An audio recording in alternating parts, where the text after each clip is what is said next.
వజ్రాల కోసం బెంగుళూరు నుంచి కడప వెళ్ళాను బై రోడ్డు స్కూటీ పైన. వజ్రాలు దొరకలేదు కానీ రాళ్ళైతే మాత్రం మస్తుగా దొరికాయి. వజ్రాలు బాగా దొరికే ప్రాంతం జొన్నగిరి, తుగ్గలి ప్రాంతాలు.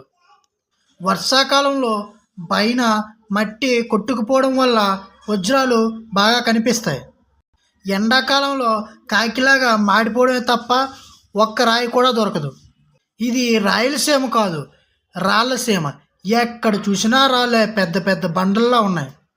జొన్నగిరి ప్రాంతంలో చాలా జాగ్రత్త, రాళ్ళు ఇచ్చి కొడతారు రాయలసీమ దాటినంత వరకు.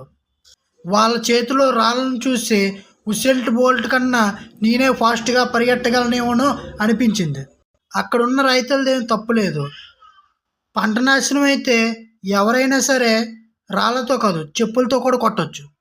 ఎప్పుడైనా రాయలసీమ వెళ్తే రాళ్ళను మాత్రమే చూడడానికి వెళ్ళండి. వజ్రాలు అయితే ఒక్క వజ్రం కూడా దొరకదు. వజ్రాల్లా ఉండే రాళ్ళు మాత్రమే దొరుకుతాయి.